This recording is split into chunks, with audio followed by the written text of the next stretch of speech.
अगर आपको क्रिकेट के बारे में सीखना है तो आपको सचिन तेंदुलकर से सीखना होगा।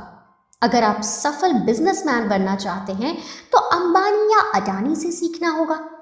ठीक ऐसे ही यदि आप सन्यासी की तरह सोचना चाहते हैं, नेगेटिव थिंकिंग को दूर करना चाहते हैं और खुश रहना चाहते हैं, तो ये आपको एक सन्यासी से ही सीखना होगा। क्योंकि सन्यासी दुनिया की सारी सुख सुविधाओं से दूर होते हुए भी अपना जीवन आनंद से जीते हैं। उनके अंदर कोई दुविधा नहीं है, उनका माइंड काफी पावरफुल होता है। अगर आप भी सन्यासी की तरह सोचना चाहते हैं, दूसरों की मदद करना चाहते हैं और जीवन में सच्ची खुशी का आनंद लेना चाहते हैं, तो ऑथर जय सेठी की बुक थिंक लाइक मॉन्क आपके लिए है। आप अपने जीवन में हर वक्त खुश कैसे रह सकते हैं? आप अपने जीवन को शांत और लक्ष्यपूर्ण कैसे बना सकते हैं? इन सभी प्रश्नों का उत्तर एक संत के ही पास होता है। वह अपने जीवन में सच्चे और ईमानदार होते हैं और इस दुनिया को सच्ची और ईमानदारी बेहतर बनाती है। थिंक लाइक अ मॉन्क यानी सन्यासी की तरह सोचें, यह किताब के सारांश से आप अपने आप को सही तरह से पहचान कर सकेंगे और यह भी सीखेंगे कि अपनी नकारात्मक विचार यानी नेगेटिव थिंकिंग को कैसे दूर कर सकते हैं। आप ये भी जानेंगे कि अपने अहंकार को गलत तरीके से नहीं बल्कि सही तरीके से कैसे इस्तेमाल करें। तो बिना किसी देर किए think like a monk book की समरी हिंदी में जानते हैं। लेखक कहते हैं कि हम अपनी आइडेंटिटी को समय और परिस्थिति के अनुसार बदलते रहते हैं। जब हम अपने परिवार के साथ होते हैं तो हमारी आइडेंटिटी अलग होती है। जब हम अपने दोस्त के साथ होते हैं तो हमारी आइडेंटिटी वहाँ बिल्कुल बदल जाती है। ऐसे ही हम अपने रियल आइडेंटिटी को खो देते हैं और अपने फेस पर कई परत बना लेते हैं, जिसे हम सिचुएशन के हिसाब से हमेशा बदलते रहते हैं। अगर कोई कहता है कि पैसा सब कुछ है, तो उससे इन्फ्लुएंस होकर हम पैसे के पीछे भागने लगते हैं। दूसरों के इन्फ्लुएंस में आकर अपनी आइडेंटिटी को बदलना बिल्कुल गलत है। भगवत गीता के चैप्टर 3 श्लोक नंबर 35 में लिखा है, किसी व्यक्ति के जीवन का नकल करके जीने से अच्छा है हम अपने भाग्य के अनुसार जिए। इसलिए हमें इन्फ्लुएंस की धूल को हटा करके अपनी रियल आइडेंटिटी को बाहर लाना होगा और साथ ही इसका सेल्फ ऑडिट करना होगा। सेल्फ ऑडिट करने के लिए आप एक एकांत जगह पर बैठ जाएं, जहां कोई ना हो। आपको सोचना है कि आप क्या बनना चाहते हैं।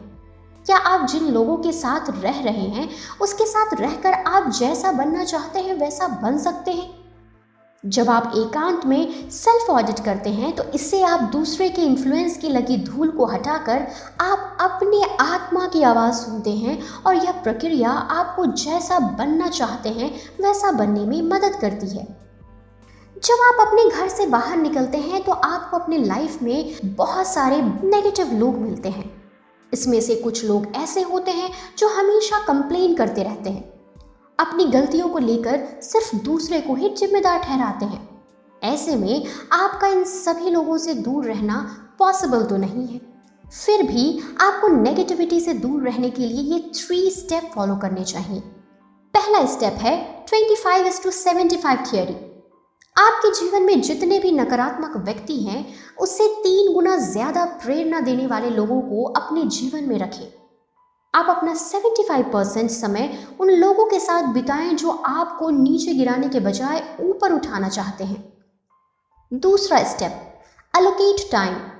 कुछ लोग इतनी नेगेटिविटी से भरे होते हैं कि उन्हें 1 मिनट के लिए भी बर्दाश्त करना मुश्किल होता है। तो वो कुछ लोग ऐसे भी होते हैं जिन्हें आप घंटों तक बर्दाश्त कर सकते हैं।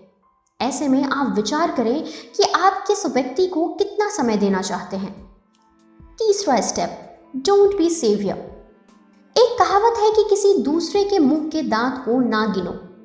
ठीक इसी तरह आप किसी दूसरे की समस्या को तब तक सुलझाने की कोशिश ना करें जब तक आपकी आवश्यकता ना हो।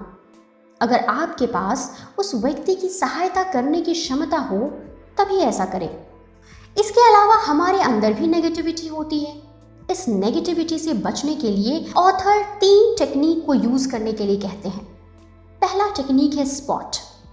इस स्टेप में आपको ये देखना है कि आपके अंदर कौन से नेगेटिव थॉट्स आ रहे हैं। आपको इसकी पहचान करना है। दूसरा टेक्निक है स्टॉप। इस टेक्निक में आपको ये सोचना है कि आखिर किस कारण से आपके अंदर नेगेटिव थॉट्स आ रहे हैं। उसकी जड़ तक पहुंचकर उसे वहीं रोक दें ताकि ऐसे थॉट्स आपके अंदर दोबारा ना आ सके। और तीसरा टेक्निक है स्वैप। इस स्टेप में ऑथर नेगेटिव थॉट्स को पॉजिटिव थॉट में बदलने के लिए कहते हैं। इसके लिए आप पॉजिटिव थिंकिंग रखें, सेल्फ हेल्प बुक पढ़ें, समय ना हो तो बुक समरी वीडियो देखें, या फिर महान लोगों या जिससे आपको प्रेरणा मिलती हो उनकी बायोग्राफी पढ़ें। ऐसा करने से आपके अंदर पॉजिटिव एनर्जी का संचार होगा। यदि आप किसी काम को कर रहे हो तो उस काम को करने के पीछे का इंटेंशन क्या है, इसे जानना बेहद ज़रूरी है। क्योंकि कई बार हम अगर किसी चीज़ को अचीव कर लेते हैं फिर भी हमें संतुष्टि नहीं मिलती है। इसका मतलब यह हुआ कि हमारा उस चीज़ को अचीव करने का इंटेंशन गलत था। फॉर एग्जाम्पल, यदि आप किसी व्यक्ति की हेल्प इस इंटेंशन के साथ कर रहे हैं कि बदले में वह भी आपकी हेल्प करेगा, तो आपके हेल्प करने का इंटेंशन गलत है। हर लोकेशन की अपनी एक एनर्जी होती है। अगर हम 10 अलग अलग जगहों पर जाते हैं तो हमें उन सभी जगहों पर अलग अलग एनर्जी मिलती है। इसलिए सन्यासी मेडिटेशन के लिए शांत वातावरण में जाते हैं, ना कि पार्क में। आपको अपने अलग अलग कामों के लिए एक स्पेशल जगह और समय का चुनाव करना चाहिए ताकि आप सेम काम को रेगुलरली सही समय पर कर सकें। इससे आप कम समय और कम एफर्ट के साथ ज़्यादा काम कर सकेंगे। यदि किसी व्यक्ति को आपकी हेल्प की ज़रूरत हो तो निस्वार्थ भाव से उसकी मदद करें, क्योंकि आप जितना निस्वार्थ भाव से किसी दूसरों की मदद करते हैं तो वह लौट कर आपके पास ही आता है। इसलिए अगर कोई भी व्यक्ति पीड़ा में हो तो उसकी पीड़ा को समझकर उसे दूर करने की कोशिश करें।